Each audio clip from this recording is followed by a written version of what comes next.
Bienvenue à l'étude biblique d'aujourd'hui. Nous sommes dans le livre de la Genèse, chapitre 1er, versets 20 à 31. Lors de notre dernière session, nous avions étudié le deuxième, troisième et quatrième jour de la création.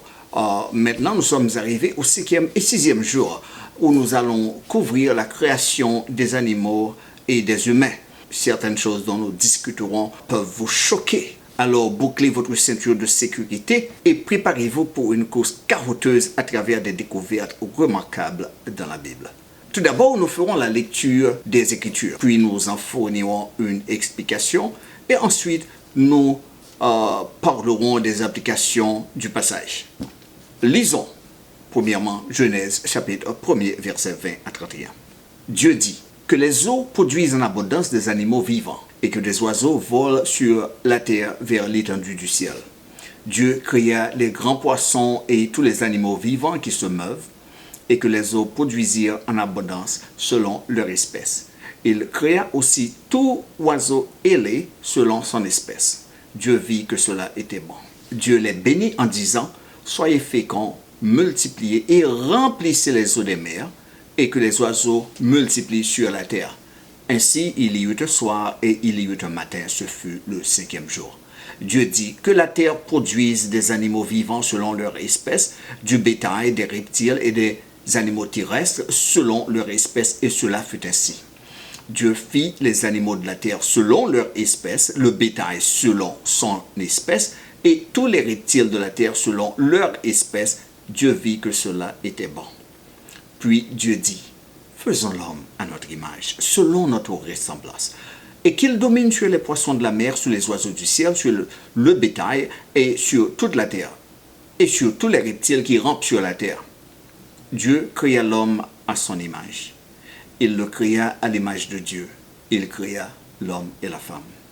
Dieu les bénit, et Dieu leur dit, soyez féconds, multipliez, remplissez la terre et l'assujettissez, et dominez sur les poissons de la mer, sur les oiseaux du ciel, sur tout animal qui se meut sur la terre. Et Dieu dit, voici, je vous donne toute herbe portant de la semence et qui est à la surface de la terre, et tout arbre ayant en lui du fruit d'arbre et portant de la semence. Ce sera votre nourriture. Et à tout animal de la terre, à tout oiseau du ciel, et à tout ce qui se meut sur la terre, ayant en soi un souffle de vie, je donne toute herbe verte pour nourriture. Et cela fut ainsi.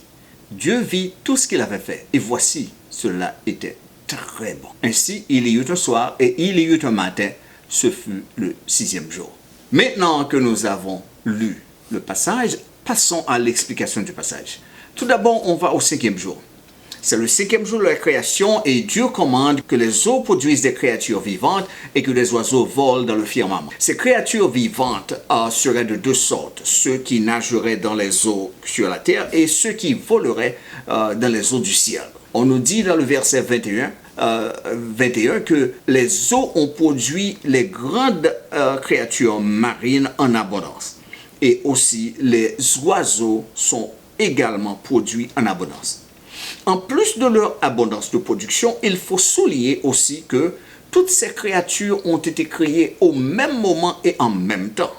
Ils devaient se multiplier d'après leurs espèces, ce qui signifie que chaque créature était distinctement différente l'une de l'autre. Et ces créatures-là se développeraient en d'autres espèces au fur et à mesure qu'elles se reproduiront. Chaque créature créée vit dans l'environnement où elle a trouvé la vie. Et les cochons les porcs, les cochons qui seront formés ensuite ne voleront jamais. Les saumons qui peuvent nager dans l'eau ne marcheront jamais. Et les colombes qui volent dans l'air ne nageront jamais. Sixième jour. Dans le sixième jour, Dieu crée les animaux terrestres en commandant à la terre de leur former, de les produire. Les Écritures les classent dans trois catégories distinctes. Le bétail, les reptiles qui rampent sur leur ventre et aussi les bêtes sauvages. En ce sixième jour aussi, il fait l'homme. Bon, le sixième jour est un jour vraiment remarquable dans la création, parce que c'est le jour où Dieu crée la seule créature qui est faite en son image, l'homme. Et à l'homme, bien sûr, Dieu va confier la gérance des autres créatures inférieures. Après le sixième jour, bien entendu, Dieu va se reposer. Mais passons un peu plus de temps sur la création de l'homme.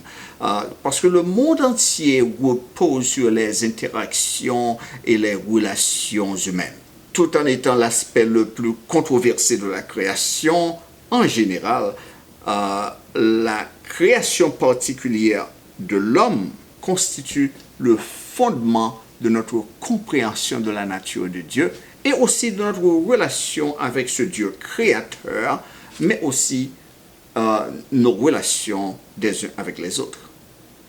Et pour faire cela, on va visiter les versets 26 et 27 du chapitre 1er de la Genèse. C'est l'une des parties de la Bible les plus mal comprises.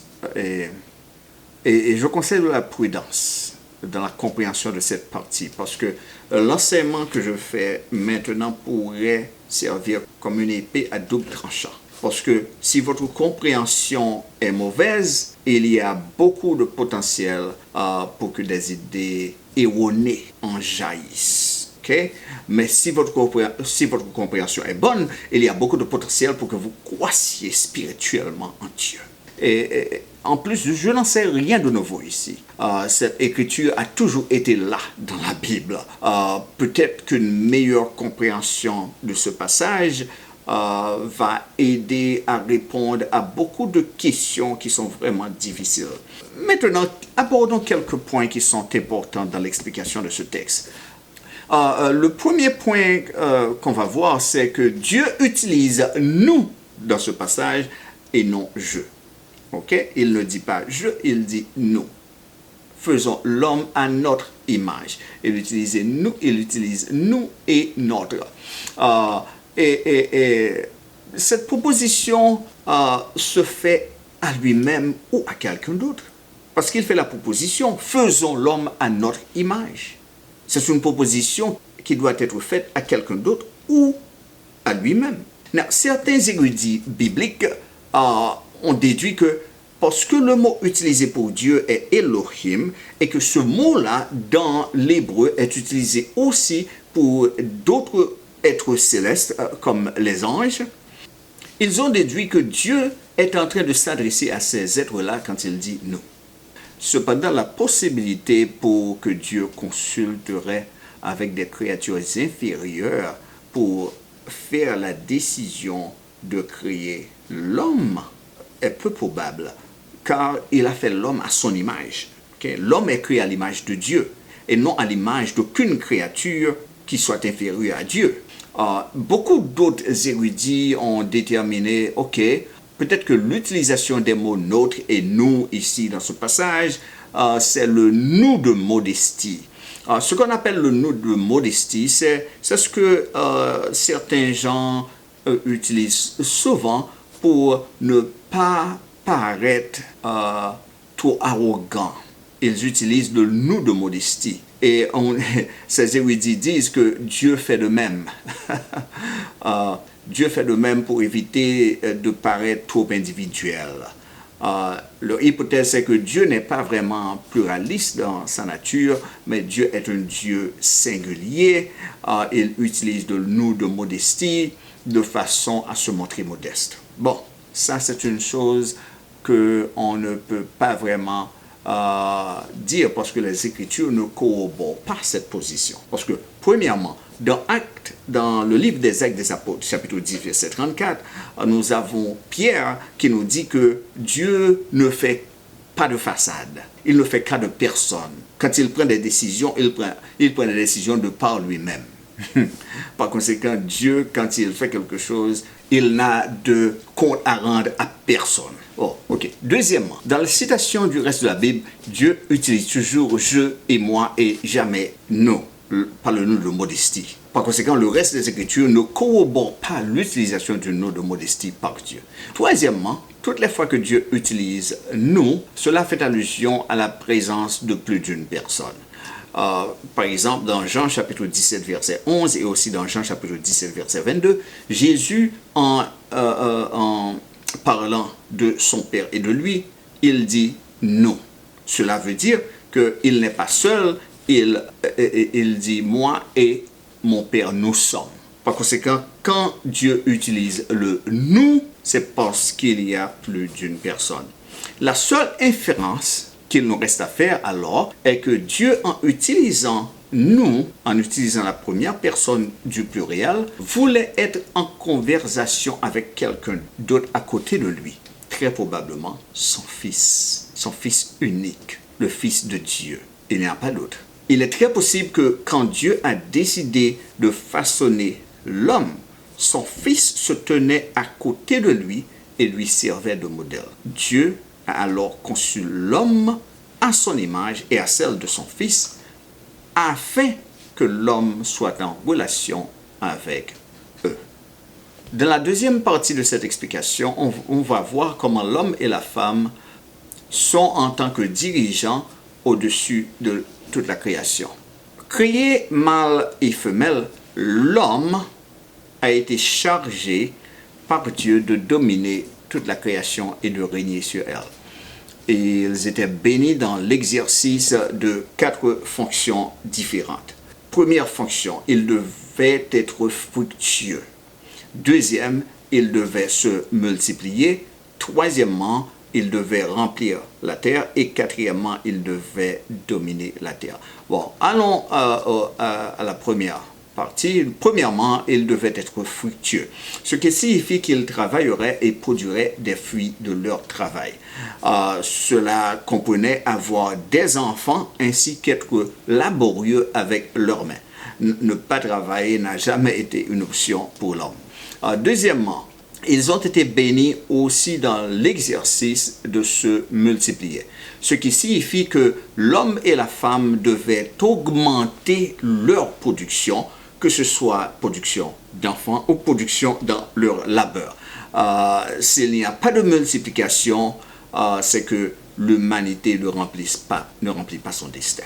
Ok. Troisièmement, l'homme et la femme étaient bénis pour remplir la terre. Cela fait allusion à, par exemple, si la terre a une pénurie et que les ressources manquent, il est de la responsabilité de l'homme de s'assurer qu'il y a toujours des produits frais à consommer.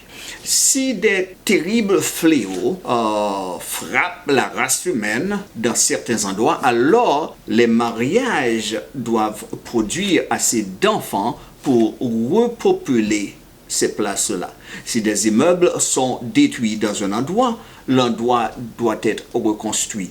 Et s'il y avait une famille dans une région, un surplus de nourriture doit être réservé à la prochaine récolte, de sorte qu'il y a toujours des produits disponibles à l'être humain. Et quatrièmement, l'homme et la femme, l'homme, mâle et femelle, ont été bénis pour dominer la terre. Cela signifie que Dieu a mis en place un dispositif, autrement dit, il a mis en place la matière première et c'est à l'homme d'utiliser cette matière première. Les chevaux peuvent être rapides sur terre. Par exemple, l'aigle est majestueux dans le ciel et les requins sont presque imbattables dans l'eau. Mais vous savez que les hommes ont inventé des machins, des machins terrestres qui sont plus rapides que les chevaux. Ils ont inventé des machins aériens qui sont plus agiles que l'aigle et ils ont inventé des machins marins qui pratiquement éclipsent la férocité des requins dans l'eau. Si l'homme ne domine pas la terre, ça c'est une malédiction. L'humanité, après être bénie, a reçu pleine autorité de Dieu pour régner sur toute la terre. C'est pourquoi si l'humanité ne règne pas, ça c'est une malédiction.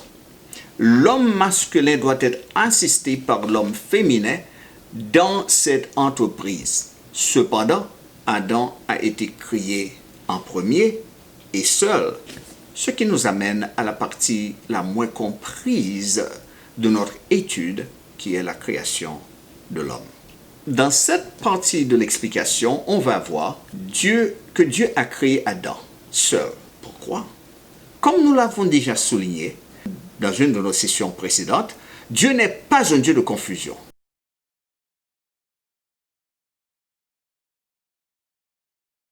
C'est tout ce que nous avions pour vous pour l'instant. J'espère que ces leçons vous édifient pour le royaume de Dieu.